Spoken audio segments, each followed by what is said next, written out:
प्रिय मित्रों, आप सभी का इस लेक्चर के अंतर्गत स्वागत है। अगर आपको लेक्चर अच्छा लगे तो चैनल को शेयर, सब्सक्राइब और डिस्क्रिप्शन बॉक्स में जाकर टेलीग्राम आप जरूर जुड़ना। तो आप लेक्चर को जब देखते हो तो एक बार आप उस पर पूरा फोकस कीजिए, ठीक, क्योंकि बहुत डीपली लेक्चर रहते हैं, बहुत ही विस्तृत तरीके से हम समझाते हैं, बहुत ही अंदरूनी जानकारी देते हैं। क्योंकि हर चीज़ बुक में नहीं लिखी मिलती है, लेकिन जो हम चीज़ आपको बताएंगे वो कुछ ऐसी एडवांस लेवल की है जो कहीं ना कहीं यूपीएससी लेवल वहाँ से उठा देता है।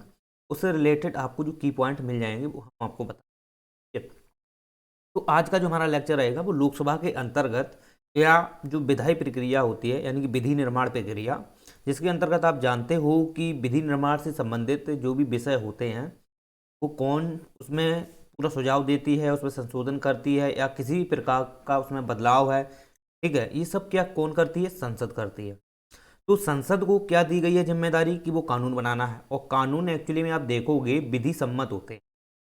विधि सम्मत का मतलब ये होता है कि किसी भी प्रकार का अगर कानून बनाया जाता है, राइट, तो वो संवैधानिक तौर पर वो विधि के माध्यम से वो रेगुलेट होते हैं, विधि के द्वारा वो क्या होते हैं? संचालित होते हैं।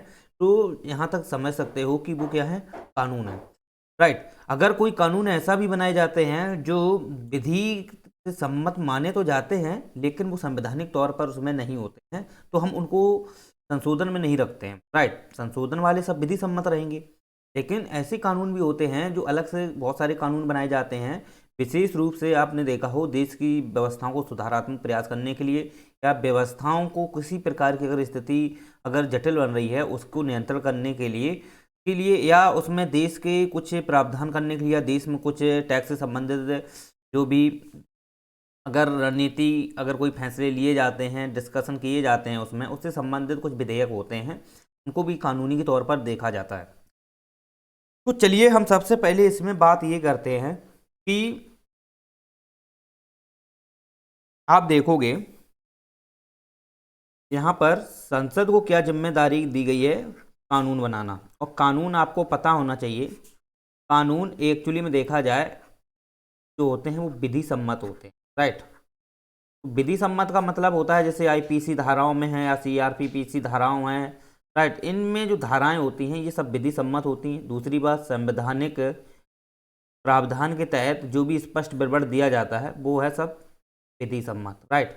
तो संसद जो है वो कानून बनाती है, और कानून के अंतर्गत जो भी एक्ट या अधिनियम बनाती हैं उनका जुड़ाव कहीं ना कहीं संविधान में देखने को मिलता है, कहीं ना कहीं संविधान में जरूर मिलेगा। अगर देश में कुछ भी सुधार के लिए या कुछ भी हटाने के लिए या कुछ उसमें जोड़ने के लिए अगर सरकार कोई कानून लाती है, राइट, तो वो विधि सम्मत होता है, क्योंकि उसमें विधि के तहत वो कुछ ना कुछ उसमें देखने को जरूर मिलेगा। यानी कि जो संविधान है उसका जुड़ाव अनुच्छेद में कहीं ना कहीं देखने को मिलेगा, राइट। अगर अनुच्छेद में उसका जुड़ाव नहीं है, सुनना, अनुच्छेद में अगर जुड़ाव नहीं है तो आप दिमाग में ये क्लिक कर लो कि उसे संशोधन के माध्यम से वो जुड़ाव करेगी, संशोधन के माध्यम से उसमें जुड़ाव करेगी। तो संशोधन विधेयक अलग से आता है, तो वो हम अलग से बाद में पढ़ लेंगे। तो आप ये समझिए कि संसद में जो विधायी प्रक्रिया है या विधि निर्माण प्रक्रिया है, विधि निर्माण प्रक्रिया है, ठीक, विधि निर्माण प्रक्रिया है। तो इस विधि निर्माण प्रक्रिया के अंतर्गत आप देखोगे कि संसद जो होती है उसमें दो प्रकार के मतलब विधेयक आते हैं, राइट। आप जानते हो कि जो विधेयक पेश किए जाते हैं वो विधेयक पेश किए जाते हैं वो एक्चुअली में एक प्रस्ताव के रूप में होते हैं। यानी कि जो भी विधि के तहत जो भी विधेयक पेश किया जाएगा वो विधेयक प्रस्ताव के रूप में होता है, ओनली प्रस्ताव, ठीक। ये बिल के रूप में भी नहीं होता है, ओनली प्रस्ताव के रूप में होता है। और जब ये प्रस्ताव होता है ना, प्रस्ताव होता है जब ये लोकसभा में पास किया जाता है, या लोकसभा में जो भी अध्यक्ष होते हैं वो उस चीज़ को निर्धारण करते हैं कि कौन विधेयक कैसा है क्या नहीं। वो हम आगे अभी क्लियर करेंगे, थोड़ा आप समझ लो कि कौन विधेयक कैसा है, उसकी जांच करना है या उस पर उनका निर्णय देना होता है। इसके बाद उसके संदर्भ में पूरी एक प्रवर समिति होती है, वो अंतिम डिसाइड करती है, और डिसाइड करने के बाद फिर क्या होता है, वही प्रस्ताव जो है वो बिल बन जाता है। और जब बिल बनता है तो फिर क्या होता है, उस पर मतदान कराता है, लोकसभा अध्यक्ष मतदान कराता है और अंतिम निर्णायक मत भी देता है। तो मतदान के बाद फिर वो राष्ट्रपति के पास जाता है, सॉरी लोकसभा, राज्यसभा में भी जाएगा, ठीक है, अगर धन विधेयक है तो वो सीधा राष्ट्रपति के जाएगा। लोकसभा में भी, राज्यसभा में भी वो जाता है, लेकिन वो औपचारिक रूप से होता है। ओके, तो इस प्रकार से ये विधेयक की एक विधि निर्माण प्रक्रिया होती है। साधारण विधेयक हैं या कोई भी ऐसे भी विधेयक हैं जो धन विधेयक से संबंधित हैं, तो इन विधेयकों में बेसिकली क्या फ़र्क होता है, इनको थोड़ा आप समझने का सबसे पहले प्रयास करेंगे। तो सबसे पहले आप ये जान लीजिए कि संसद में दो आधार पर बिल पेश किए जाते हैं। पहला किया जाता है, पहला आप अगर देखोगे तो इसके अंतर्गत आप देखो पेश किए गए व्यक्ति के आधार पर पहला होता है, यानी कि पेश किया गया या किए गए व्यक्ति के आधार पर, राइट। दूसरा होता है मांग के आधार पर। तो आपको ये पता होना चाहिए, पेश किए गए व्यक्ति के आधार पर जो भी बिल होते हैं वो दो टाइप के होते हैं। पहला सरकारी बिल, सरकारी बिल, दूसरा है गैर सरकारी बिल, राइट। अब इनमें दोनों में फर्क थोड़ा समझ लो। सरकारी बिल और गैर सरकारी बिल एक्चुअली में होते क्या हैं। तो आपको, जैसा कि आप जानते हो कि जो भी मंत्रिपरिषद है या कार्यपालिका से संदर्भित या कार्यपालिका से जुड़ा जो भी मंत्री है, राइट, जो भी मंत्री है उनके द्वारा लाया गया कोई भी बिल है या उनके द्वारा कोई भी प्रपोजल लाया जाता है, वो सरकारी बिल होता है।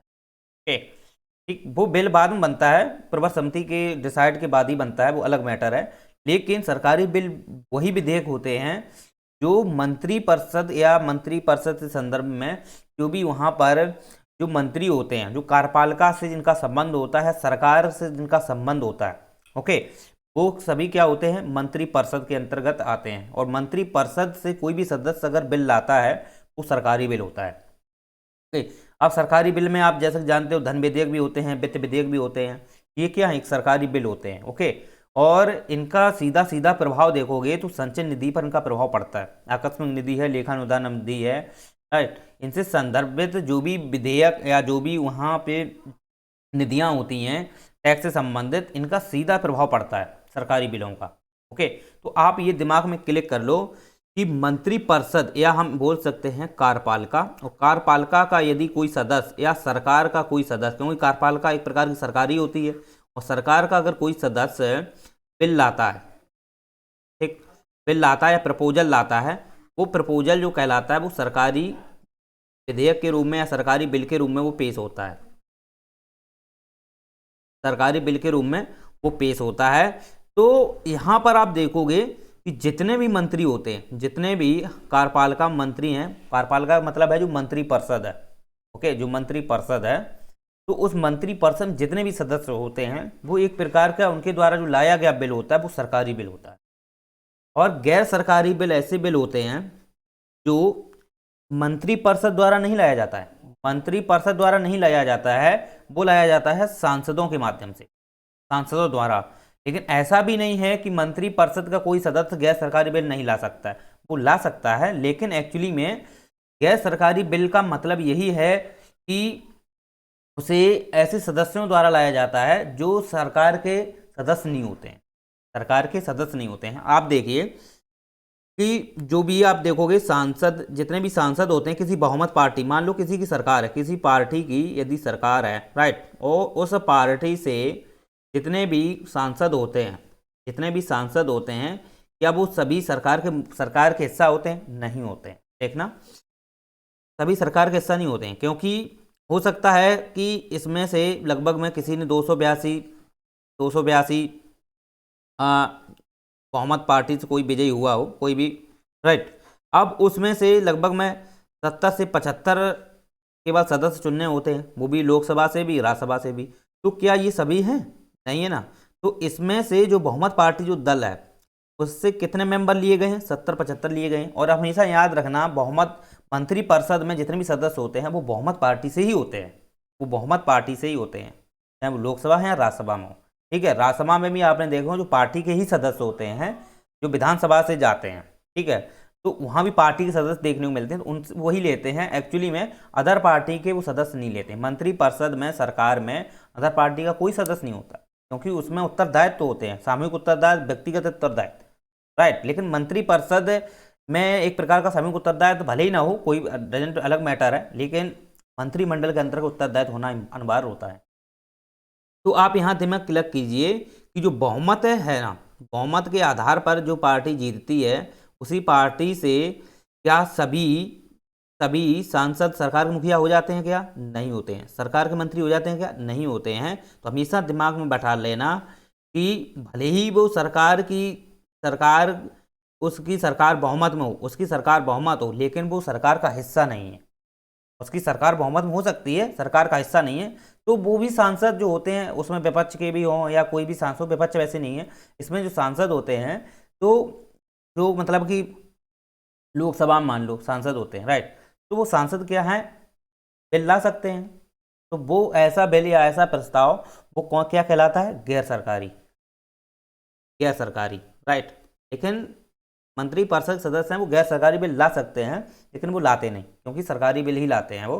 गैर सरकारी सांसदों पर छोड़ दिया गया है। वो जो सांसद होते हैं, मतलब संसद के सदस्य होते हैं, वो गैर सरकारी बिल लाते हैं। चलिए, तो ये दिमाग में आप क्लिक कर लो, राइट।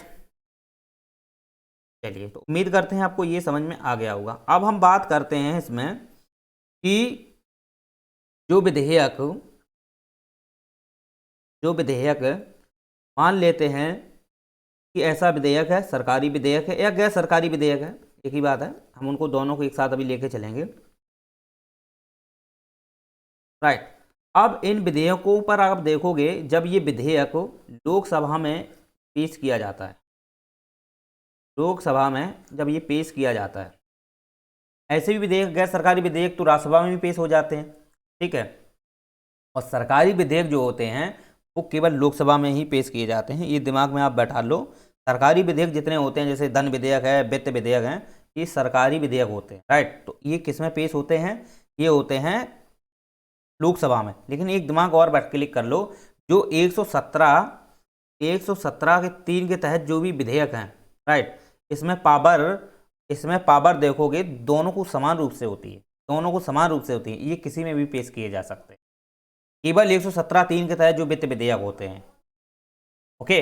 लेकिन 117(1) के तहत वित्त विधेयक और 110 के तहत जो धन विधेयक होते हैं, ये राज्यसभा में पेश नहीं होते हैं, ये केवल लोकसभा में ही पेश होते हैं। अभी हम थोड़ा डिस्कशन इस पर करेंगे, थोड़ा समझ लो। तो आप देखोगे कि जैसे कि कोई विधेयक है, सरकारी है, गैर सरकारी है, मान लेते हैं वो लोकसभा में आता है, ठीक।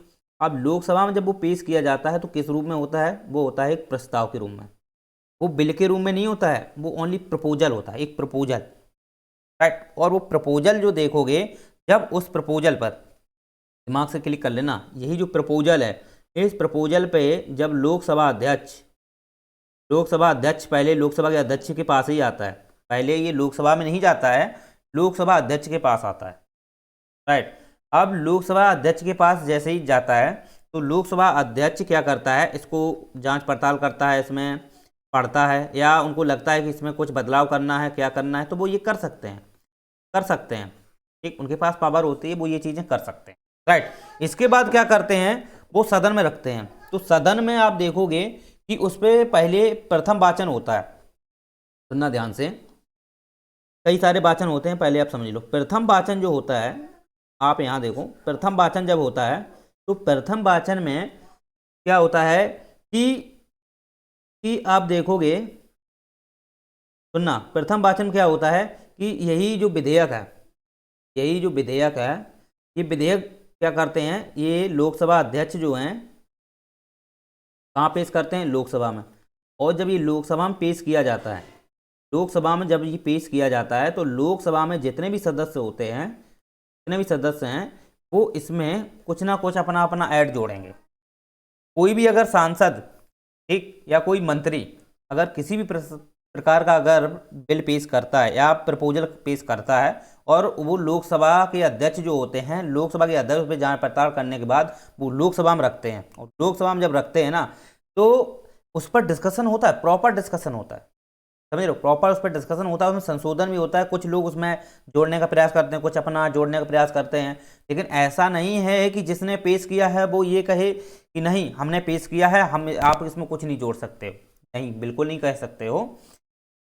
सबका एक सामूहिक रूप से ऐसा होता है कि कोई भी पेश अगर बिल हुआ है तो उस पर किस प्रकार से प्रॉपर डिस्कशन होना चाहिए, और डिस्कशन में आप किस प्रकार से उसमें जुड़ाव जोड़ना चाहिए, या कुछ ऐसे कुछ उनको लगता है कुछ इंपॉर्टेंट ऐसे फैक्ट हैं जो जोड़ना चाहिए या कुछ हटाने चाहिए, इस प्रकार के आप देखोगे प्रॉपर ये लोकसभा में देखने को मिलता है।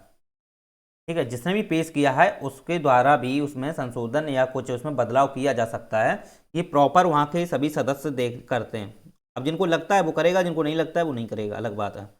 अब क्या होता है कि जब ये लोकसभा में आता है तो अपना अपना सब मत रखते हैं, अपना अपना विचार करते हैं सब उस पर, तो यही एक्चुअली में देखा जाता है। तो ये कहलाता है आपका प्रथम वाचन। तो प्रथम वाचन में क्या होती है, प्रथम वाचन में बहस होती है, राइट। वो बहस क्या होती है, तो लोकसभा अध्यक्ष होता है वो उस प्रपोजल को लोकसभा में रखता है, लोकसभा सदन में रखता है। लोकसभा सदन में जितने भी सदस्य होते हैं उस पर बहस करते हैं, कुछ उसमें जोड़ते हैं, कुछ उसमें हटाते हैं, और अपना अपना संशोधन करते हैं, अपना अपना संशोधन करते हैं सभी। ठीक, इसके बाद क्या होता है कि उस विधेयक पर फिर पुनः जांच पड़ताल होती है कि हाँ अगर किसी प्रकार का इनके बीच मतभेद है कि कुछ कह रहे हैं हम हटाएंगे या जोड़ेंगे, या किसी को कुछ पसंद ही नहीं है। ठीक, मान लो किसी एक सदस्य ने, ये प्रपोजल है, इसमें एक सदस्य ने कुछ ऐड कर दिया, अब इस सदस्य को इसमें ये वाला है कुछ पसंद ही नहीं है। ठीक, अब इसने कुछ ऐड किया तो इसको ये वाला पसंद नहीं है, या कुछ इसमें ऐड किए, तो इस पर क्या है फिर इसमें विवाद होने लगता है। तो इसके बाद क्या करेगा जो लोकसभा के अध्यक्ष हैं, फिर अध्यक्ष जो कुछ जागरूक लोग होते हैं, यानी कि काफ़ी कानून के अच्छे जागरूक जो लोग होते हैं, या मंत्री होते हैं या कुछ भी सांसद होते हैं, वो उनको क्या करेगा, अच्छे नहीं कुछ अच्छे ज्ञाता हों जिसमें जिन्हें अच्छे से जैसे काफ़ी नॉलेज हो, अच्छी तरीके से अच्छे क्षेत्रों में नॉलेज हो। ठीक है, तो वो क्या है इनको गठित करते हैं, फिर क्या है उन संसद सदस्यों को गठित करते हैं, और फिर एक प्रवर समिति बनाते हैं। प्रवर समिति कमेटी गठित की जाती है, और यही प्रवर समिति जो होती है इसकी जांच पड़ताल करती है। जांच पड़ताल ये करती है कि जो विधेयक जो प्रपोजल आया है, इस प्रपोजल में जो बहस हो रही है, इस बहस को लेकर के क्या सही है क्या गलत है, इसकी अंतिम जो निर्णय जो देती है वो देती है प्रवर समिति। प्रवर समिति जब अंतिम निर्णय दे देती है तो इसके बाद कोई भी सदस्य किसी प्रकार की अपनी बात नहीं रख सकता है, कोई भी सदस्य एक भी बात नहीं रख सकता। ये दिमाग में आप क्लिक कर लेना कि प्रवर समिति जब ये कमेटी जब आती है, जो कमेटी जब किसी प्रपोजल पर जब किसी प्रस्ताव पर जांच पड़ताल के बाद अंतिम जब निर्णय सुना देती है कि हाँ ये सही है, इसे पेश होना चाहिए, तो एक्चुअली में फिर ये क्या है, यही प्रपोजल जो है बिल के रूप में पेश होता है। अभी तक ये प्रपोजल ही था, अभी तक ये बिल के रूप में पेश नहीं हुआ था, अभी तक ये प्रपोजल ही था, ये तो हो जाता है द्वितीय वाचन में। ठीक, ये क्या हो जाता है द्वितीय वाचन में, और द्वितीय वाचन में आप देखोगे कभी बहस नहीं होती है, सांसद जो होते हैं कभी बहस नहीं करते हैं, राइट, या मंत्री हैं वो कभी बहस नहीं करते हैं, क्योंकि उस समय आप देखोगे कि जांच जो पड़ताल करती है प्रवर समिति करती है, प्रवर समिति का कमेटी का जो निर्णय होता है वो अंतिम होता है। इसके बाद फिर कुछ नहीं कर सकते हैं, फिर कितने भी सांसद अपनी बात रखी जाए कोई बात नहीं मान होगी। वो प्रवर समिति से पहले ही अपने अपने संशोधन उसमें कर सकते हो, उसमें जोड़ सकते हैं, हटा सकते हैं, पहले ही कर सकते हो, इसके बाद में नहीं कर सकते हो। ओके, तो आप ये दिमाग में बैठा लो कि ये बाद में फिर क्या बन जाता है, ये बन जाता है बिल, और ये बिल जो होता है फिर पुनः लोकसभा अध्यक्ष जो होते हैं फिर वो लोकसभा में पेश करते हैं, राइट। लोकसभा में जब पेश होता है फिर इस पर होता है मतदान। अभी तक मतदान इतना कुछ नहीं हुआ था, प्रवर समिति की अंतिम निर्णय के बाद इसमें मतदान होता है। चलिए, फिर होता है इस पर क्या, मतदान। ठीक, और मतदान में आप देखोगे कि लोकसभा के जितने भी सदस्य होते हैं, ठीक है, वो सभी भाग लेते हैं, लोकसभा के जितने भी सदस्य होते हैं वो भाग लेते हैं। ओके, साथ ही साथ देखा जाए तो लोकसभा के सदस्यों में, मंत्रियों में जो मतलब कार्यपालिका के ऐसे सदस्य भी इसमें भाग लेते हैं जो लोकसभा से चुने गए हैं, समझना। लोकसभा से भी चुने गए ऐसे व्यक्ति जो मंत्री हैं, जो कार्यपालिका के सदस्य हैं, मंत्री हैं, लेकिन वो लोकसभा के वो सांसद थे, ठीक, लोकसभा के सांसद भी हैं और मंत्री भी हैं, तो फिर वो क्या है, वो भी मतदान में भाग लेते हैं, मतदान में भाग वो लेते हैं। ठीक है, तो आप ये दिमाग में बैठा लेना कि मतदान जब होता है तो लोकसभा से चुने गए मंत्री और लोकसभा के सदस्य सभी मतदान करते हैं। सभी जब मतदान इसमें करेंगे तो फिर आप देखोगे कि इसका अंतिम जो निर्णायक मत होता है, अंतिम निर्णायक जो मत होता है वो कौन करता है, लोकसभा अध्यक्ष करता है। ठीक, उपाध्यक्ष भी एक प्रकार का मतदान करता है, उपाध्यक्ष भी मतदान करता है, ठीक, लेकिन अंतिम निर्णायक जो मत होता है कौन करते हैं, लोकसभा के अध्यक्ष करते हैं। तो दिमाग में ये क्लियर आपके हो जाना चाहिए कि किस प्रकार से यह मतदान के बाद ये लोकसभा में प्रॉपर हो जाता है। अब मान लो कि यही विधेयक जो पेश हुआ है, अगर ये सरकारी विधेयक है, मतलब सरकार द्वारा यानी कि किसी सरकारी मंत्री द्वारा अगर लाया गया है, सरकार का जो मंत्री है उसके द्वारा अगर लाया गया है, तो फिर ये 14 दिन के लिए वहाँ उसमें भेज दिया जाता है राज्यसभा में। तो राज्यसभा उस पर क्या है, कुछ नहीं करेगी, राज्यसभा कोई पावर नहीं होती है, राज्यसभा केवल पढ़ सकती है, समझ सकती है, या उसमें बोल सकती है कि आप ऐसा होना चाहिए, ठीक है, संशोधन तो नहीं करेगी, लेकिन हाँ एक प्रपत्र के रूप में कुछ अपना बात कहना चाहती है, तो संशोधन जो प्रस्ताव वहाँ गया है, ठीक, सरकारी विधेयक संबंधित गया है, तो पीछे से जोड़ सकती है कि हाँ ऐसा इसमें होना चाहिए। ठीक है, तो ये लोकसभा मानती है तो ठीक, नहीं मानती है तो कोई बात नहीं। ठीक है, ये इस पर बाध्यकारी नहीं होता है कि राज्यसभा की बात लोकसभा माने, नहीं मान सकती अगर सरकारी विधेयक है तो। चलिए, अगर यही विधेयक अगर गैर सरकारी विधेयक है तो इस विधेयक पर आप देखोगे तो लोकसभा से पारित होगा, फिर वो राज्यसभा से पारित होगा, यानी कि राज्यसभा में भी यही होता है।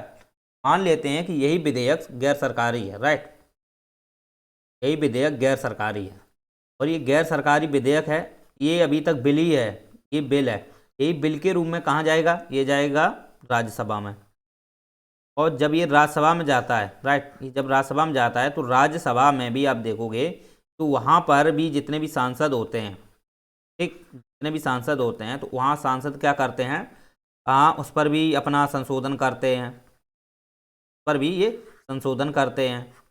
तो ये संशोधन फिर करते हैं, इस पर प्रॉपर संशोधन करेंगे, संशोधन कुछ अपना पक्ष रखेंगे या कुछ हटाने का प्रयास करेंगे, ये सब करते हैं, राइट। इसके बाद यहाँ भी कुछ विवादित जब मसला देखने को मिलता है तो फिर यहाँ पर भी प्रवर समिति गठित की जाती है, यहाँ भी प्रवर समिति गठित की जाती है, फिर इसके बाद यहाँ भी जांच होती है। लेकिन ये प्रवर समिति यहाँ पर जो राज्यसभा में गठित की जाती है, ये आवश्यक नहीं होती है कि ये गठित हर बार की ही जाए, आवश्यक नहीं होती, जबकि लोकसभा में आवश्यक होती है।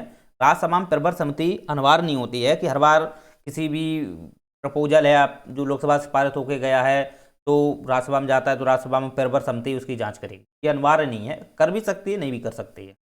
तो इस प्रकार से राज्यसभा में ये जब पारित होता है तो राज्यसभा में आपको पता ही होना चाहिए, राज्यसभा जब हम पढ़ाएंगे उस पर पूरी क्या शक्तियाँ होती हैं, कैसा क्या होता है, वो हम आपको क्लियर कर देंगे।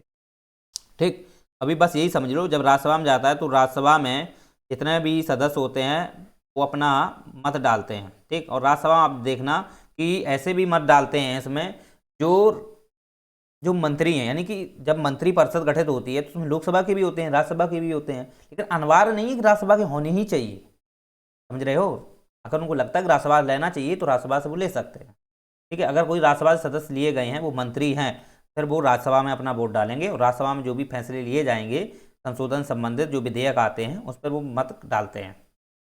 चलिए, फिर इस पर उपराष्ट्रपति अपना निर्णायक मत डालते हैं। वैसे उपराष्ट्रपति को आप देखोगे तो वो सदन के सदस्य नहीं होते हैं, दिमाग में बैठा लो, वो सदन के सदस्य नहीं होते हैं, ठीक है। चलिए, तो इस प्रकार से आप ये समझ सकते हो। अब हम बात करते हैं इसमें कि जब ये राष्ट्रपति के पास जाता है, तो राष्ट्रपति के पास आप जानते हो कि अगर यदि यही विधेयक अगर धन विधेयक है, राइट, या संशोधन विधेयक है।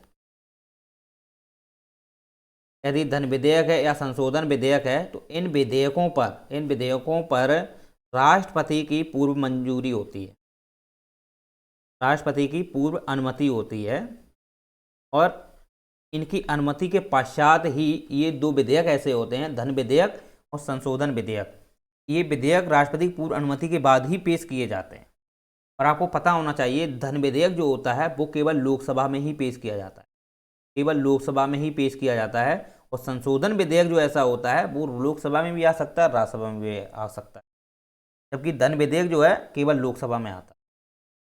ठीक, तो ये राष्ट्रपति की पूर्व अनुमति के बाद पेश किए जाते हैं। अब मान लेते हैं, इस पर आप दिमाग में एक क्लिक और कर लो कि ये जो विधेयक होते हैं इन पर वीटो पावर यूज नहीं करते हैं, समझ रहे हो, इस पर वीटो पावर यूज नहीं करते हैं धन विधेयक।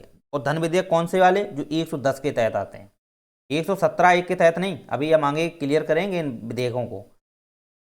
तो इन पर वीटो पावर यूज नहीं करते, क्यों, इनकी पहले से ही अनुमति होती है, राष्ट्रपति की पहले से अनुमति होती है, तो इस पर वीटो पावर वो यूज नहीं करते हैं।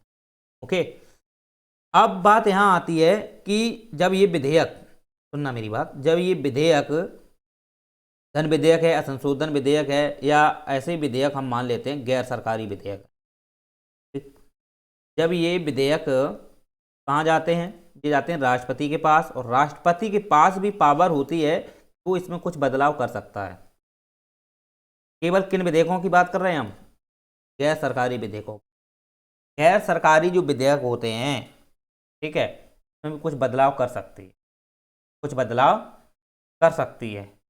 ऐसा नहीं है धन विधेयक संशोधन विधेयक है इसमें ही बदलाव करेगी, वो कर सकते हैं वो, लेकिन इस राष्ट्रपति ने कुछ अगर बदलाव किया है तो ये लोकसभा के लिए बाध्यकारी नहीं होता है कि उनकी बात को माने, समझ रहे हो, उनकी बात को माने, ये बाध्यकारी नहीं है। यानी कि कोई भी विधेयक है अगर वो राष्ट्रपति के पास जाता है, राष्ट्रपति के पास जाता है, तो राष्ट्रपति अगर लगता है कि इसमें कुछ बदलाव होना चाहिए तो अपने वो संशोधन कर सकते हैं, बदलाव कर सकते हैं। लेकिन उस बदलाव को लोकसभा माने ये बाध्यकारी नहीं है, लोकसभा मान भी सकती है और नहीं मान सकती, उस पर डिपेंड करता है, ठीक है, तो ये बाध्यकारी नहीं होता। ये बहुत छोटे छोटे पॉइंट हैं, यही एग्जाम में पूछ देते हैं एमसीक्यू में या PYQ में, तो फिर यही अटक जाते हैं एस्पिरेंट। चलिए, तो ये अनिवार्य नहीं होता है। जबकि आप देखना सरकारी विधेयक जो होते हैं उस पर किसी प्रकार का आप देखोगे जो जेबी वीटो पावर है वो उनको यूज नहीं करते हैं। जेबी वीटो पावर का मतलब ये होता है कि भूल जाना। जेबी वीटो पावर का मतलब है कि ऐसे विधेयक जो सामाजिक हित या कल्याणकारी राज्य व्यवस्था के हेतु नहीं है तो ऐसे विधेयकों को वो जेब में डाल देते हैं और भुला देते हैं, ठीक है। और जब सरकार बदलती है तो फिर उन वीटो और सरकारी विधेयक होते हैं उन पर पुनर्विचार हो भी सकता है, लेकिन गैर सरकारी विधेयकों को अगर कानून से सम्मत नहीं है, अगर वो जेबी वीटो पावर लगाते हैं तो फिर वो निरस्ती हो जाते हैं, ठीक है। चलिए, तो आपको ये दिमाग में आना चाहिए कि किस प्रकार से धन विधेयक या गैर सरकारी विधेयक है इस पर राष्ट्रपति अपनी अनुमति देते हैं। तो गैर सरकारी विधेयकों पर आपको पता होना चाहिए इस पर सभी प्रकार की वीटो पावर लागू होती है, सभी प्रकार की। हमने वीटो पावर बहुत डीपली में पढ़ाए हैं, ठीक है, वो एक बार आप देख लेना, लेक्चर काफ़ी आपको डिटेल से समझाए हैं। तो इस पर सभी प्रकार की वीटो पावर लागू होती है, जबकि धन विधेयक संशोधन विधेयक होते हैं इन पर आप देखोगे वीटो पावर लागू नहीं होती है, इनकी पूर्ण अनुमति होती है ना। चलिए, तो ये जो विधेयक थे पहली कंडीशन मैंने बताई थी पेश के आधार पर, तो यानी कि पेश किए गए व्यक्ति के आधार पर।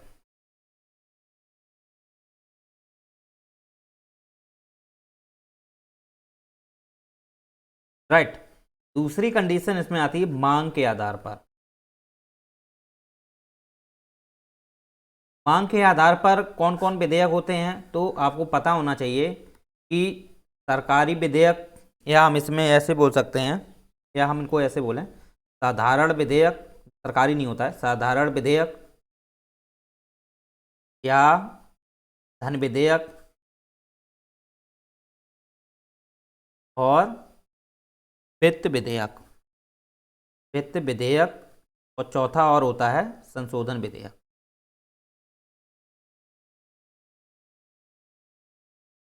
चलिए, तो साधारण विधेयक, धन विधेयक, वित्त विधेयक, संशोधन विधेयक, ये चार प्रकार के विधेयक होते हैं, ओके। और ये जो विधेयक जब पेश किए जाते हैं तो पेश ही करने का आधार मैंने आपको बता ही दिया है कि सबसे प्रपोजल आता है वो लोकसभा अध्यक्ष के पास आता है, और लोकसभा जो अध्यक्ष होते हैं उसकी जांच करते हैं क्या सही है क्या गलत है, इसमें कहीं ऐसा तो नहीं है कि फालतू का हो, ये भी चीज़ें देखते हैं वो। इसके बाद उनको लगता है कि हाँ ठीक है, जनता के हित में है, सब कुछ है, तो वो क्या करते हैं उस विधेयक को लोकसभा में रखते हैं। पर उसमें सब लोग अपना अपना मतदान करते हैं, वो मतदान नहीं करते हैं, उस पर अपना अपना बात रखते हैं, पक्ष पे पक्ष सब करते हैं, प्रथम वाचन के अंतर्गत होता है। ओके, तो ये तो हमने आपको सब क्लियर कर दिया है कि किस प्रकार से ये होता है, राइट। अब बात हम ये करते हैं कि इन विधेयकों की क्या क्या अलग एक सेगमेंट होता है, इनके क्या क्या मतलब अपने अपने इसके अंदर जो प्रावधान है, ठीक है। धन विधेयक, वित्त विधेयक किस स्थिति में होते हैं, और कुछ वित्त विधेयक ऐसे भी हैं जो धन विधेयक नहीं होते हैं। यानी कि धन विधेयक होते हैं वो सभी वित्त विधेयक हैं, वो हम बताएंगे कैसे हैं वित्त विधेयक सभी। जबकि कुछ वित्त विधेयक कुछ वित्त विधेयक ऐसे भी हैं जो धन विधेयक नहीं है। और संशोधन विधेयक अलग होता है, साधारण विधेयक एक अपना अलग होता है, लेकिन धन विधेयक और वित्त विधेयक इनके बीच में बहुत ही कन्फ्यूजन क्रिएट होता है, वो हम एक एक आज डिटेल से समझा देंगे। आप जब इसे डीपली से पढ़ोगे ना तो आज बहुत ही मजा आने वाला है। आप देखिए, जब साधारण विधेयक की अगर बात की जाए तो साधारण विधेयक हमेशा दिमाग में रखना, ये गैर सरकारी सदस्यों द्वारा लाया जाता है। और आप देखोगे तो गैर सरकारी सदस्यों द्वारा लाया जाता है, और ये आप देखोगे लोकसभा में भी आ सकता है और राज्यसभा में भी आ सकता है, ठीक। लोकसभा में भी आ सकता है और राज्यसभा में भी आ सकता है।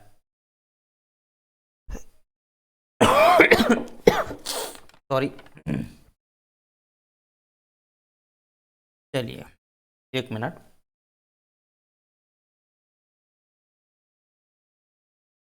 चलो,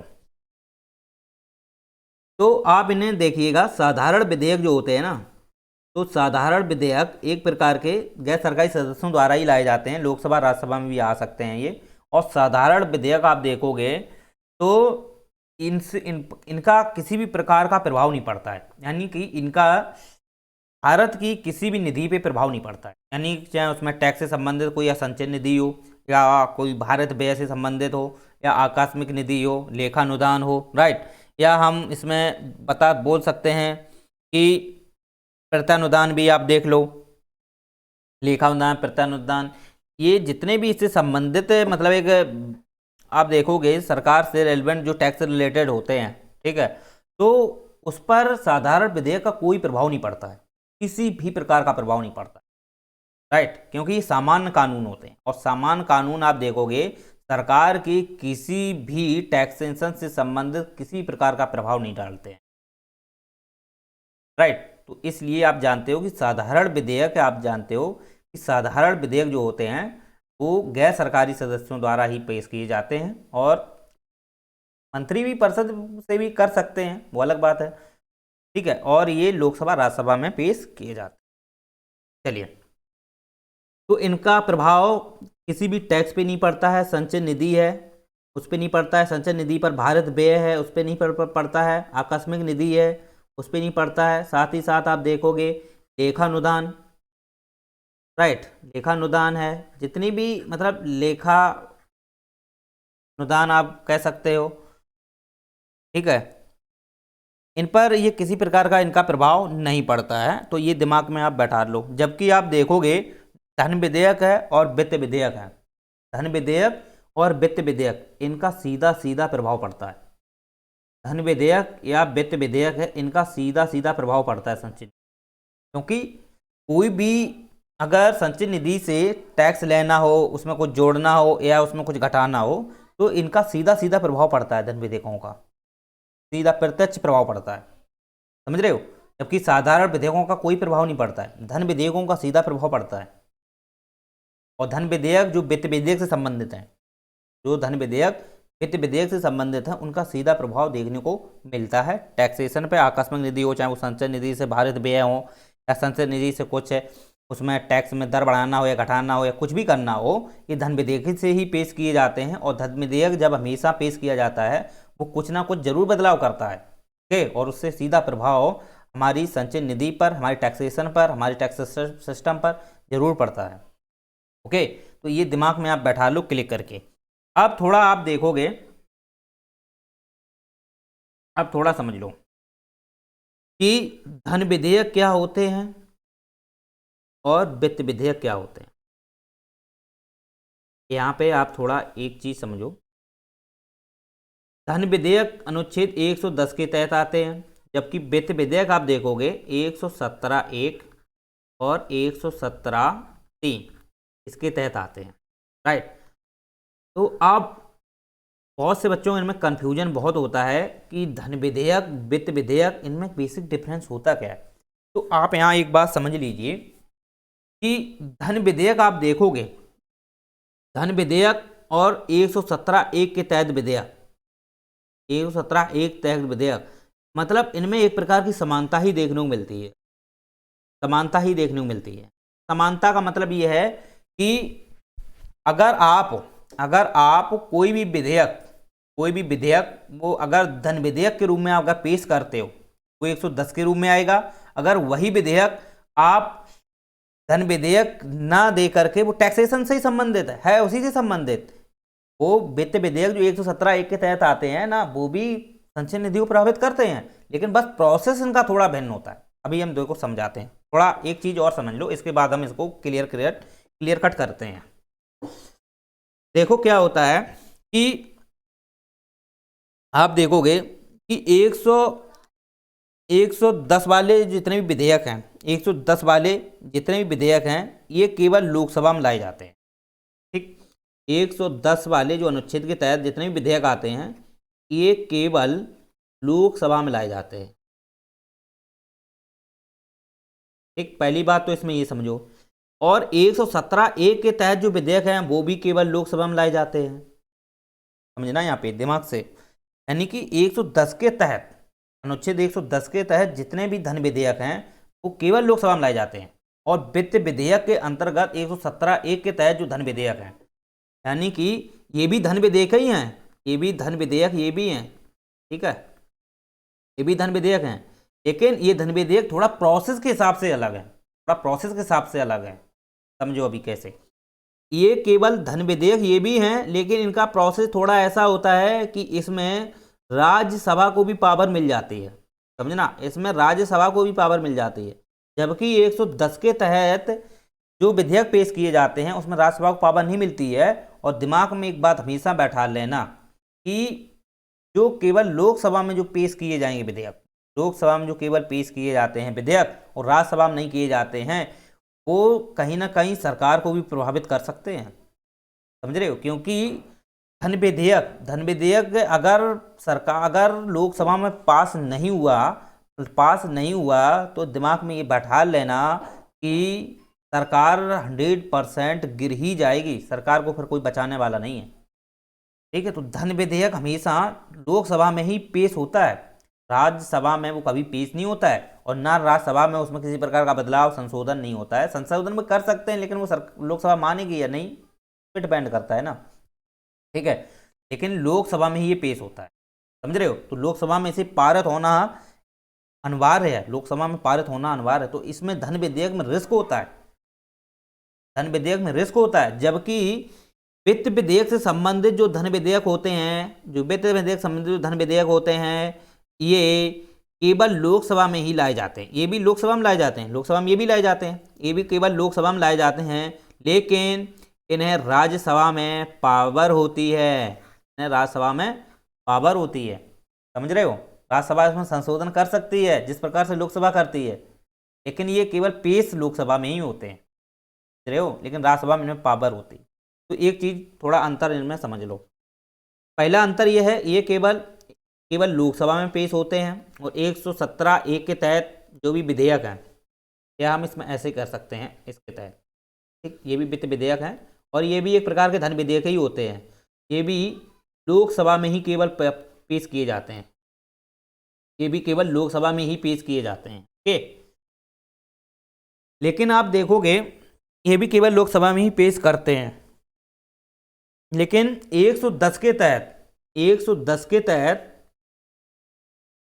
के तहत जो विधेयक होते हैं, वो केवल लोकसभा में पारित होना अनिवार्य होता है, लोकसभा में पारित होना अनिवार्य होता है। अगर ये पारित नहीं हुआ ना तो सरकार गिर जाएगी, रहे हो ना, इन्हें पारित होना अनिवार्य होता है, ठीक है।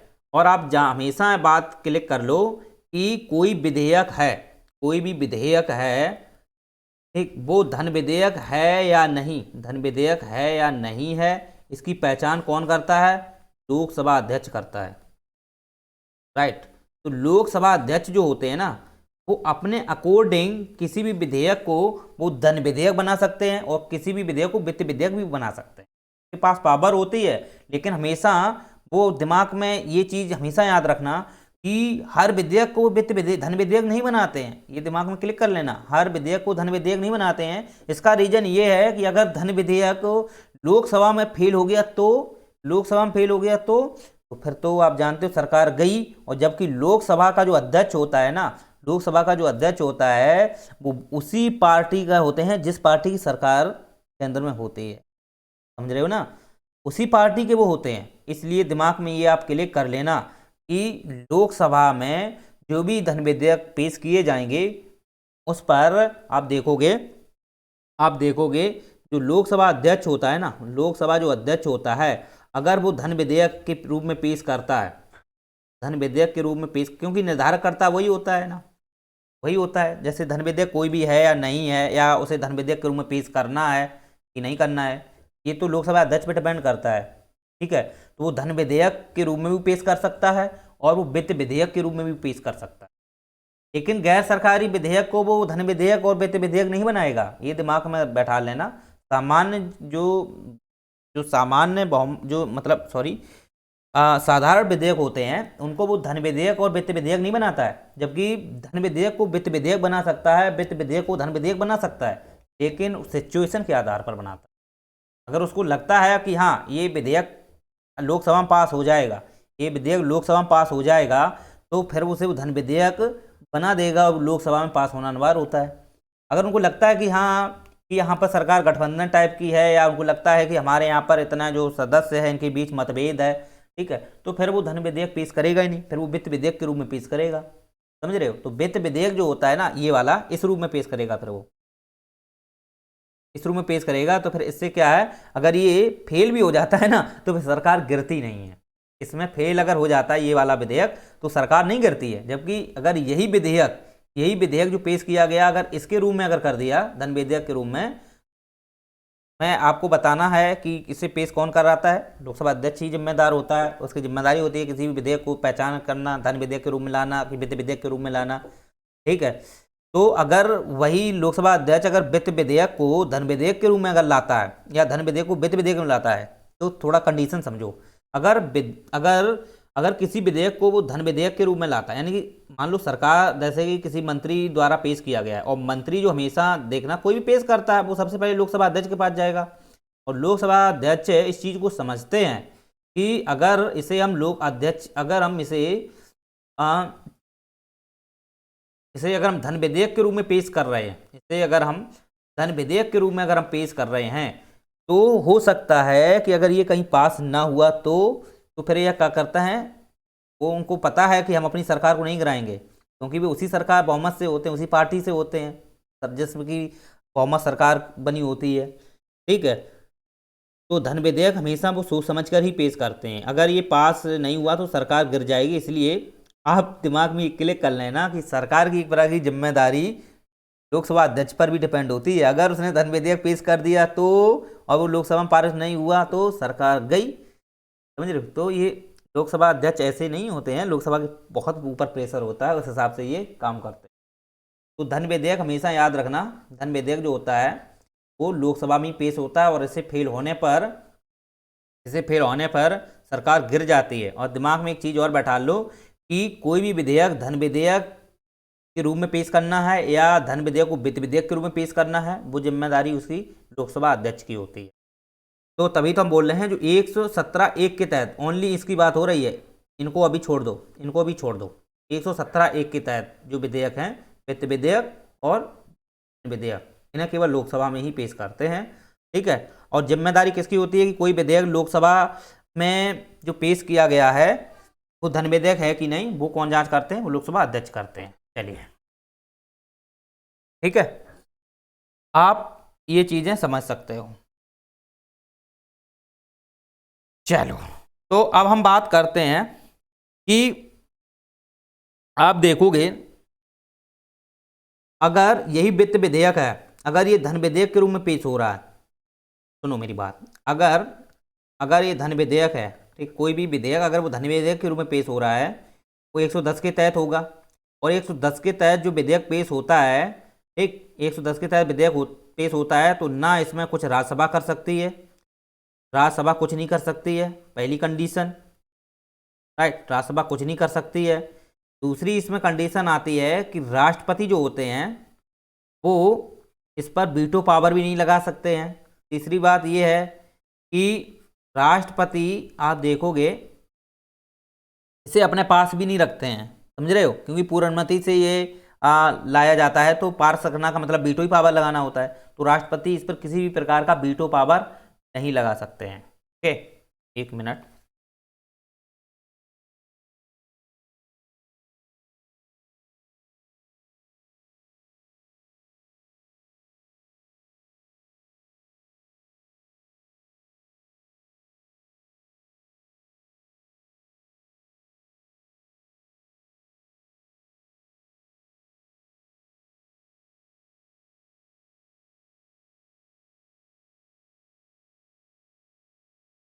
चलिए, तो राष्ट्रपति इस पर किसी भी प्रकार का वीटो पावर नहीं लगाते हैं क्योंकि उनकी अनुमति के बाद ही पेश किया जाता है, राइट। चलो,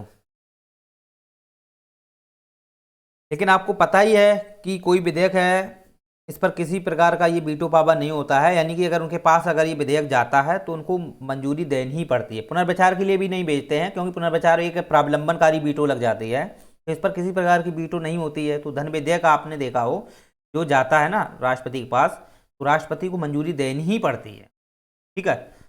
अगर यही धन विधेयक है, अगर यही धन विधेयक है, समझना, यही अगर ये धन विधेयक वित्त विधेयक के रूप में पेश होता है, वित्त विधेयक के रूप में अगर पेश करो, और वित्त विधेयक के रूप में जब पेश होता है वो 117(1) के तहत होगा, राइट, 117(1) के तहत होगा। तो यही विधेयक आप देखोगे, यही विधेयक आप देखोगे जो पेश होता है ना, तो फिर आप समझो इस पे राज्यसभा की पावर होती है, राज्यसभा की पावर होती है, इसमें वो संशोधन कर सकती है, इसमें कुछ वो कम ज़्यादा कुछ भी करे, ये कर सकती है। लेकिन ये पेश जो होता है ना, ये केवल लोकसभा में ही पेश होता है, लेकिन ये पेश लोकसभा में ही होगा, लेकिन ये राज्यसभा को इसमें एक समान पावर होती है, राज्यसभा को इसमें समान पावर होती है, ठीक। दूसरी चीज इस पे वीटो पावर राष्ट्रपति लगा सकते हैं, पर वीटो पावर राष्ट्रपति लगा सकते हैं। तीसरी चीज है, अगर ये फेल हो जाता है, अगर ये फेल हो जाता है,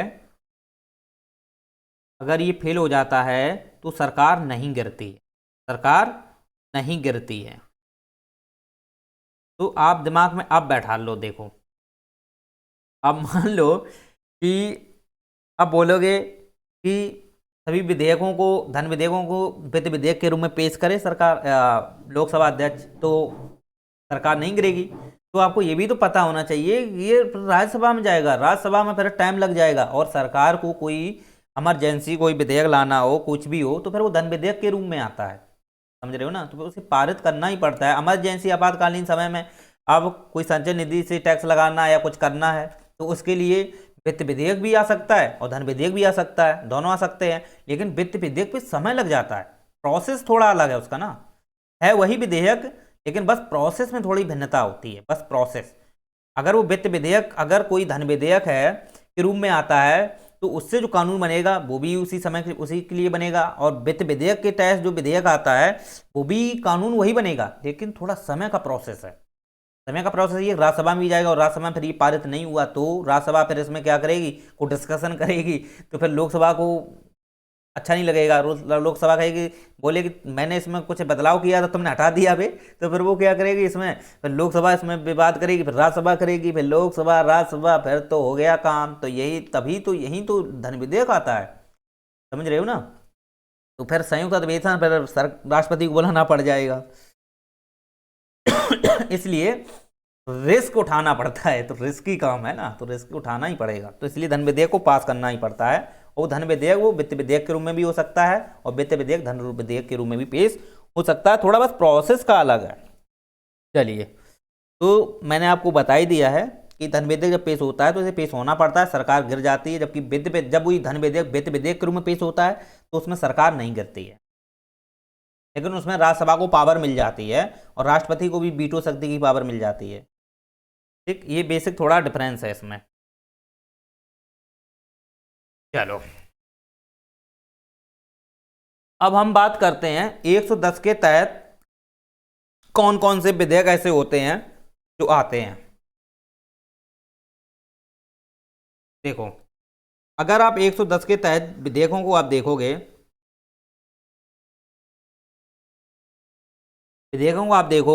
तो इसके अंतर्गत आप देखोगे जो धन विधेयक होते हैं ये हमेशा याद रखना किसको प्रभावित करते हैं, वो सीधे सीधे संचित निधि को प्रभावित करते हैं, आकस्मिक निधि को भी प्रभावित करते हैं, लेखानुदान निधि है उसको प्रभावित करते हैं। या आप देखोगे जो जैसे संचय निधि है, आकस्मिक निधि है, लेखानुदान निधि है, ये जो निधियां है ना इनको सीधा सीधा प्रभावित करते हैं। जैसे कि आप समझो, अब मान लो सरकार को ऐसा कोई धन विधेयक लाना है जिसमें कर लगाना हो, ठीक, कर लगाना, ये केंद्र लेवल की बात कर रहे हैं हम, ठीक है, केंद्र लेवल, केवल केंद्र, तो कर लगाना हो, जैसे कर हटाना हो या कर में कुछ बदलाव करना हो। बदलाव का मतलब ये है दर, जैसे कर में बदलाव का मतलब है दर में वृद्धि, या दर में कमी, ठीक, या दर में लेस। तो ये आप देखोगे तो आप सीधा सीधा आप जानते हो कि टैक्सेशन से संबंधित अगर कोई भी विधेयक है वो धन विधेयक के रूप में होता है, और जब वो पेश किया जाता है ना तो वो कर से संबंधित होता है। तो कर हटाना, कर लगाना, कर में बदलाव करना, तो आप जानते हो कि इससे फिर क्या संपत्ति अर्जित की जाएगी, समझ रहे हो ना। तो वो सीधा सीधा संचय निधि प्रभावित होगी कि नहीं, क्योंकि संचय निधि पर जो पैसा आता है वो कहाँ से आता है, वो पूरा केंद्र सरकार का टैक्स से आता है। जो भी आप टैक्स देखे हो, तो टैक्स लगाए जाते हैं तो वो सभी इसी में आ जाते हैं। अब केंद्र लेवल के जैसे टैक्स आप देख लो, समझ रहे हो, तो केंद्र लेवल में आप देखोगे नेशनल हाईवे पर जो टैक्स लगते हैं, ठीक है, और डाक पोस्ट के आपने देखे हो, ठीक, डाक पोस्ट के हैं, समझ रहे हो ना, निगम कर है, एक आयकर है, इनमें कुछ कम ज़्यादा जो भी करना है ये सब धन, इसके लिए धन विधेयक ही लाया जाता है, ठीक है। और इस पे जो पैसा कमाई होती है ना संचय निधि में जाती है इसी।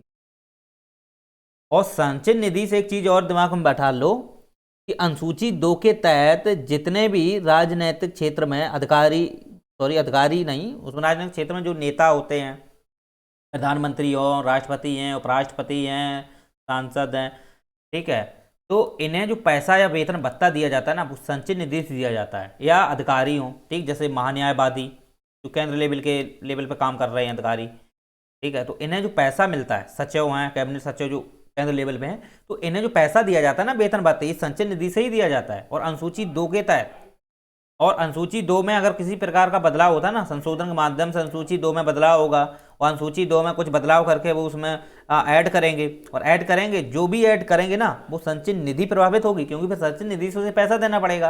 यहाँ पे सीधा अनुसूची 2 में यही कहा गया है कि अनुसूची 2 के तहत जितने भी राजनीतिक या केंद्र लेवल के जितने अधिकारी हैं उन्हें संचय निधि से ही वेतन भत्ते दिए जाएंगे। अगर अनुसूची 2 में किसी को जोड़ा जाएगा, हटाया जाएगा, उससे संचय निधि ओबियसली प्रभावित होगी, ठीक है। तो इस आधार पर भी संचय निधि प्रभावित होती है।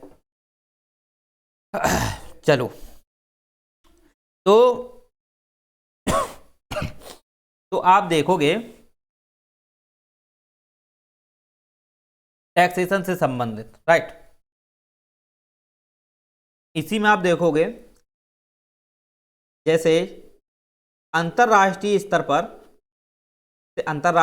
पर अगर किसी से उधार पैसा लेना हो, उधार पैसा लेना का मतलब है जैसे IMF पे लेना हो या वर्ल्ड बैंक से लेना हो या किसी नेशनल डेवलपमेंट बैंक या सॉरी आईडीबी है, इंटरनेशनल डेवलपमेंट जो बैंक है, ठीक है, इनसे अगर पैसा सरकार लेती है, राइट, उधार पैसा लेती है, तो इसके लिए धन विधेयक ही पेश किया जाता है। ऐसा नहीं है कि कैसे भी पैसा ले लो उसके लिए, राइट, ऐसा नहीं कर सकते, उसके लिए धन विधेयक लाना पड़ेगा। ठीक है, अब सरकार को इमरजेंसी पैसा लेना है, अब सरकार को जैसे नेशनल हाईवे बनाना है, तो उसके लिए फिर अब वर्ल्ड बैंक पे जाएगी, क्योंकि वर्ल्ड बैंक लॉन्ग टर्म की दी देता है, और वर्ल्ड बैंक के पास जाएगी, तो फिर इसके लिए सरकार ना वो देखा जाए तो इमरजेंसी लेना है, ऐसा हाईवे बनाना है, तो वो धन विधेयक के रूप में पेश कर सकती है कि हाँ मुझे पास कराना है, वर्ल्ड बैंक से पैसा लेना है। अगर उनको लगता है कि लंबे समय में कोई काम कराना है, तो वो धन विधेयक को वित्त विधेयक के रूप में पेश करा देगी, अब वो भले ही फेल हो जाए, ठीक, इससे सरकार गिरेगी तो नहीं, समझ रहे हो ना। तो आप ये चीज़ें समझ सकते हो। जैसे आपने जीएसटी देखा हो ना, जीएसटी वैसे राज्यों का समर्थन था उसमें, तो जीएसटी में एक अगर देखोगे तो जीएसटी क्या है, सीधा सीधा जीएसटी से जैसे पैसा आता है केंद्र को भी जाता है, राज्यों को भी जाता है, क्योंकि वो केंद्र और राज्य दोनों के लिए काम करती है जीएसटी। तो आप देखोगे तो उससे सीधा सीधा क्या है, वो भी उसके लिए भी तो धन विधेयक आना चाहिए था, लेकिन वो धन विधेयक नहीं आया। क्यों? क्योंकि उसके लिए फिर क्या आया था, वित्त विधेयक आया था, उसके लिए फिर वित्त विधेयक आया था, यानी कि धन विधेयक नहीं आया था, वित्त विधेयक आया था। क्योंकि उस समय अगर आप देखोगे तो जब आया था, तो शुरुआत में जब आया था तो उस समय यूपीआई की सरकार थी और गठबंधन की सरकार है, यूपीए की सरकार थी, और यूपीआई नहीं, यूपीए की सरकार थी, तो यूपीए की गठबंधन सरकार थी, राइट। और गठबंधन सरकार में आपको पता है कि धन विधेयक को पास कराना बहुत मुश्किल है, क्योंकि अलग अलग पार्टी के वहाँ सदस्य होते हैं, और फिर तो धन विधेयक पर सब अपनी अपना मत चलाएंगे, तो धन विधेयक अगर पास नहीं हुआ तो समझ रहे, सरकार गिरी। इसलिए आपने दिमाग में ये बैठा लो कि जीएसटी जो आया था ना, तो जीएसटी वो धन विधेयक ही था, लेकिन उसे वित्त विधेयक के रूप में पेश किया गया था। अगर ये पास नहीं होता है तो सरकार नहीं गिरेगी, राइट। तो आप ये एग्जांपल ले सकते हो। तो इसलिए हमेशा याद रखना, अगर अगर कोई चीज़ देरी से करनी होती है, देरी से करनी होती है टैक्सेशन से संबंधित, या किसी उधार पैसा लेना है, या किसी को उधारी देना है, तो इससे संबंधित सीधा सीधा धन विधेयक लाना होता है। अगर सरकार को लगता है कि लंबे समय में ये काम करना है, तो वो धन विधेयक को वित्त विधेयक के रूप में पेश कर सकती है, लोकसभा का अध्यक्ष पेश कर सकता है, ओके। लेकिन प्रोसेसिंग ही का थोड़ा अंतर होता है, और जो उससे संबंधित जो कार्य होते हैं, जो भी कार्य से जुड़ी जो भी गतिविधियां होती हैं, वो एक समान होती हैं। चलिए, तो उधार पैसा लेना हो या उधार पैसा देना हो, उधारी देनी हो, तो उससे संबंधित है ना ये सभी, ये धन विधेयक ही आते हैं, राइट। और धन विधेयक को वित्त विधेयक के रूप में भी वो पेश कर सकते हैं। चलिए, अगर आप देखोगे, हाँ, इसके अंतर्गत वो नहीं आएगा जैसे कि किसी ने अपनी स्वेच्छा से उधार पैसा दिया है, जैसे कि या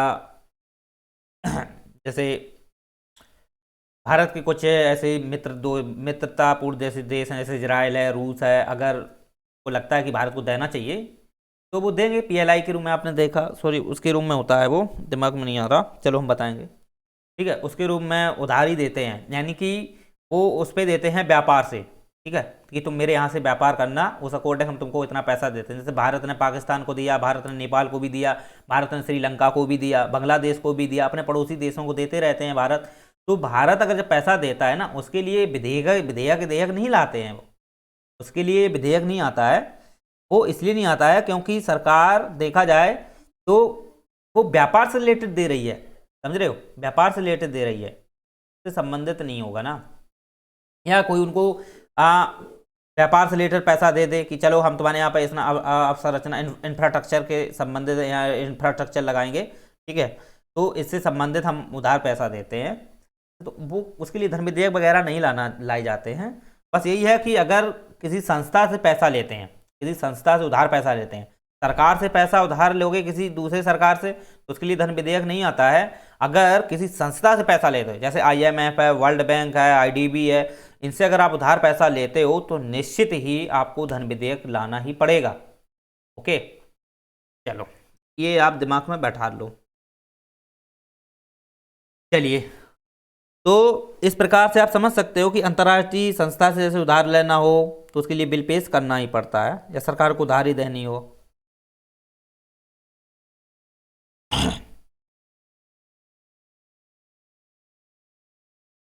तो आपको पता होनी चाहिए कि जो निधियां होती हैं वो कितने टाइप की होती हैं। जैसे संचय निधि है, आकस्मिक निधि है, ठीक, लेखानुदान, लेखानुदान जो निधि है, लेखानुदान नहीं, सॉरी, ये लोक लेखा होती है।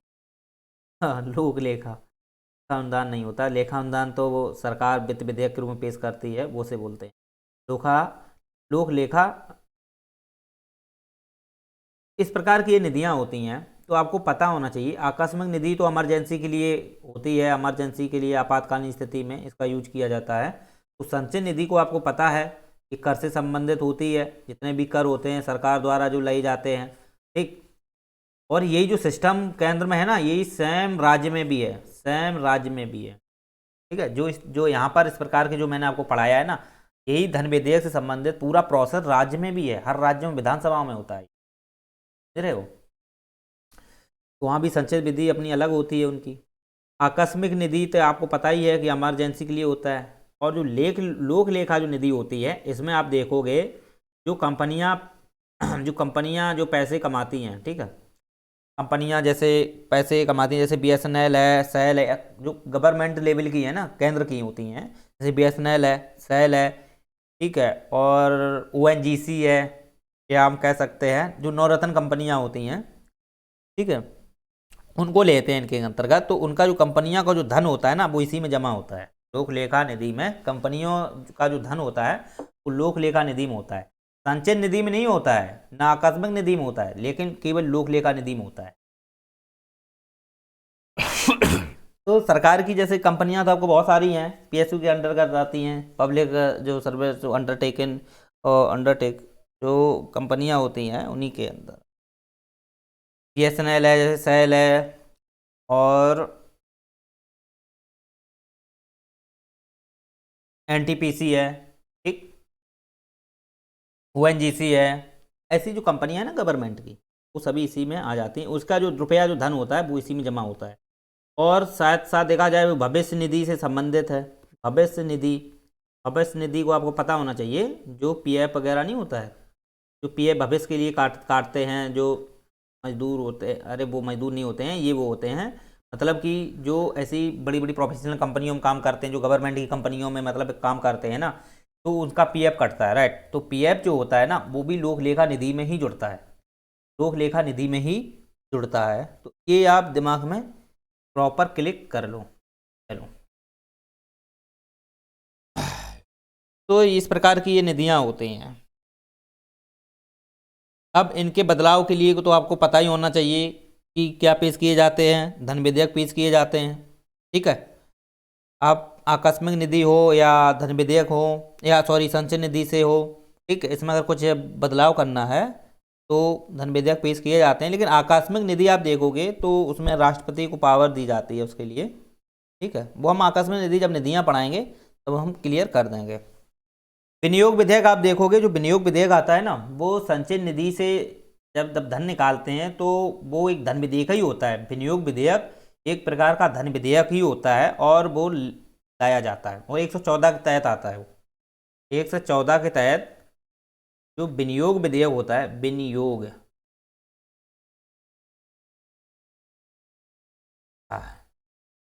ये 114 के तहत आता है, ठीक। ये एक प्रकार का ये धन विधेयक ही होता है, राइट, क्योंकि इससे विनियोग विधेयक से क्या निकालते हैं, संचय निधि से पैसा निकालते हैं, राइट। तो इसके लिए धन विधेयक आता है।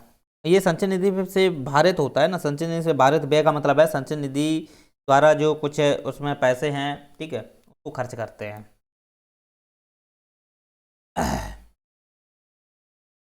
इसके बाद मैंने आपको क्लियर कर ही दिया है कि अनुसूची 2 के तहत जो भी केंद्रीय नेता या उनके जो अधिकारी होते हैं उन पर, ठीक है, उसके तहत जितने भी उनके वेतन भत्ते होते हैं उनको भी सीधे सीधे संचय निधि से ही उनको दिए जाते हैं।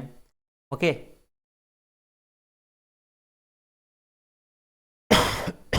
तो ये सभी क्या हैं, धन विधेयक ही होते हैं। अब ऐसे भी विधेयक हैं जो धन विधेयक नहीं होते हैं, ना ही वित्त विधेयक होते हैं। थोड़ा सुनो, ऐसे विधेयक जो धन विधेयक नहीं होते हैं, ऐसे विधेयक जो धन विधेयक नहीं होते हैं, जैसे जैसे आप देखोगे जुर्माना, जैसे जुर्माना लगाना, यानी कि किसी ने, अब तुमने गंगा गंगा जैसे गंगा सेफ्टी से संबंधित कुछ प्रोजेक्ट चल रहा है, राइट। तो वहाँ पे सीधा सीधा एनजीओ होते हैं, तो एनजीओ को जिम्मेदारी दे दी जाती है, जो नॉन गवर्नमेंट ऑर्गेनाइजेशन होते हैं, कि यहाँ पे देखरेख करना। वहाँ के स्थानीय प्राधिकरण होते हैं, एनजीओ एक प्रकार के होते हैं, ठीक है। मतलब वो सरकार से अपना कहीं ना कहीं अप्रत्यक्ष रूप से रिलेशन रखते हैं, तो वो देखा जाए तो वहाँ की देखरेख करते हैं। अगर वहाँ पे किसी प्रकार का अगर कोई कूड़ादान कर रहा है, ठीक है, वहाँ पे मनाही है, तो कूड़ादान फेंक रहा है, तो वहाँ पे जुर्माना लेते हैं, ठीक। और जुर्माना जो होते हैं वो एक प्रकार एनजीओ ही लेते हैं, लेकिन एनजीओ जरूर लेते हैं, वो ज़्यादातर सरकार में ही है, ठीक है। लेकिन वो धन विधेयक के अंतर्गत नहीं आते हैं, ठीक है। जैसे जुर्माना हुआ, ये धन विधेयक के अंतर्गत नहीं आता है। या आर्थिक दंड देना, आर्थिक दंड देना यानी कि किसी परिस्थिति बस, ठीक है, जैसे किसी ने तुमने जो मतलब वैधानिक कानून के तहत कोई प्रावधान किया गया है, और वो प्रावधान ऐसा है कि अगर तुमने गलत काम किया तो तुम्हारे इतना दंड लगेगा, या तुमको इतना हर्जाना भरना पड़ेगा, ओके, ये होता है नहीं। तो ये ना, ये जो जितने भी हर्जाना हैं, जुर्माना हैं, या हेलमेट से जैसे चालान कटते हैं, ये हेलमेट जो चालान वगैरह कटते हैं, ये धन विधेयक नहीं होते हैं, इनके पीछे में कोई धन विधेयक नहीं आता है। ये एक प्रकार के देखे जाएं तो कोई धन विधेयक नहीं होते हैं, ठीक है। और इनका जो पैसा होता है ना, वो सीधा सीधा स्थानीय प्रशासन होता है, उनको जाता है, ठीक। तो धन विधेयक जो नहीं होते हैं, जो धन विधेयक नहीं होते हैं, ठीक है, उनका सीधा पैसा जो होता है ना, वो स्थानीय सरकार जो होती है वहाँ जाता है। स्थानीय सरकार में आप जानते हो स्थानीय जो प्रशासन होता है, हम प्रशासन बोल सकते हैं, राइट। स्थानीय प्रशासन के अंतर्गत ही जाता है। जैसे आपने देखा हो, जैसे नगर पालिका पे कर लगाए जाते हैं, नगर पालिका नगर निगम है, वहाँ भी टैक्स लगते हैं, राइट। या देखा हो आपने, जो नगर पालिका वाले लगाते हैं, या झाड़ू, जब वहाँ पे सफाई कर्मी होते हैं वो भी टैक्स लगा देते हैं, ठीक है। तो ये सब स्थानीय कर में ही जाता है। साथ ही साथ देखा जाए तो यहाँ पे अगर या कुछ भी पंचायतें होती हैं अपना टैक्स लगाती हैं, जैसे जहाँ पे बहुत सारी ठेली लगती हैं तो वहाँ उन पर भी टैक्स लगता है, ठीक है। तो ये स्थानीय सरकार में ही ये सब कुछ जाता है। और आपने देखा हो आपने कुछ टूल टैक्स भी होते हैं, ठीक है, जो स्थानीय सरकारें लगाती हैं अपने अपने जगह पे, तो वो भी स्थानीय सरकार के अंतर्गत ही आते हैं। तो ये सभी स्थानीय प्रशासन के अंतर्गत आते हैं, क्योंकि स्थानीय प्रशासन द्वारा कोई शुल्क हो, या मंडी में कोई जैसे पैसा लगाना हो, जैसे मंडी, ठीक है, मंडी में जो टैक्स लगता है, मंडी वाले जो देखा होगा आपने, तो वहाँ पर भी स्थानीय सरकार में जाता है। इसके बाद ठेली से जो शुल्क लगाए जाते हैं, वो भी सीधे सीधे आप देखोगे धन विधेयक में नहीं आते हैं, वो स्थानीय सरकार में ही जाते हैं। चलो, लेकिन कोयला वाला अगर आप देखोगे तो कोयला से संबंधित, क्योंकि कोयला एक सेल कंपनी है, ठीक है, सॉयल कंपनी है, ओएनजीसी है, यूनाइटेड नेशनल गैस अथॉरिटी से रिलेटेड ही है, उसमें सब कुछ उसका काम करती है, खनन से संबंधित है। तो उससे संबंधित अगर कोई विधेयक आता आता है तो वो धन विधेयक होता है। कोयला से रिलेटेड कोई विधेयक होता है तो वो धन विधेयक आता है। चलिए,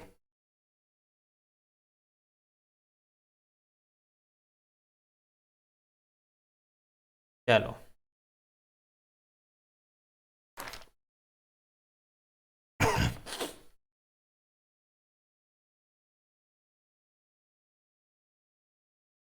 अगर आप देखोगे कि धन विधेयक का जो निर्धारण है ना, धन विधेयक का जो निर्धारण है, वो आपको पता होना चाहिए कि धन विधेयक निर्धारण तभी किया जाता है जब लोकसभा का जो अध्यक्ष होता है ना, लोकसभा का जो अध्यक्ष होता है, वो उस पर एफिडेविट, राइट, एफिडेविट एफिडेविट, या हम बोल सकते हैं इस पर वो स्टाम्प लगाता है कि हाँ ये धन विधेयक है। ठीक है, तो सबसे पहले आप दिमाग में एक चीज रखना कि जब भी धन विधेयक पेश किया जाता है ना, वो प्रपोजल ही पेश किया जाता है, उसको तो राष्ट्र वो लोकसभा ही उस पर सब काम करता है, लोकसभा अध्यक्ष काम करता है। तो लोकसभा जब अध्यक्ष देखा जाए तो वो कहेगा कि हाँ ये हम धन विधेयक के रूप में पेश कर रहे हैं, तो फिर क्या करेगा लोकसभा अध्यक्ष क्या करेगा, उस पर एफिडेविट लगाएगा, स्टाम्प शुल्क लगाएगा। ठीक, स्टाम्प शुल्क अगर लगाता है ना तो ये समझ लीजिए कि वो धन विधेयक ही है, धन विधेयक ही पर ही वो स्टाम्प शुल्क लगाता है। एफिडेविट धन विधेयक ही भी लगाता है वो, राइट। फिर इसके बाद क्या होता है, फिर ये जाता है राष्ट्रपति के पास, तो राष्ट्रपति फिर इस पर मंजूरी देते हैं, फिर अनुमति राष्ट्रपति देते हैं, लेकिन राष्ट्रपति इस पर सिग्नेचर नहीं करते हैं। सिग्नेचर वो बाद में करते हैं, जब वो लोकसभा में पारित हो जाता है तब वो बाद में करते हैं। लेकिन इससे पहले आप देखोगे जब वो धन विधेयक रहता है ना, तो धन विधेयक पर वो मंजूरी पहले दे देते हैं, लेकिन मंजूरी भी पहले जब देंगे,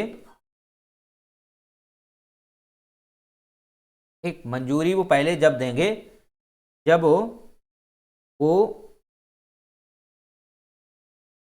मंजूरी वो पहले तभी देंगे जब वो लोकसभा अध्यक्ष द्वारा पर स्टाम्प शुल्क लगा दिया गया हो, राइट। चलिए, तो इस प्रकार से निर्धारण किया जाता है।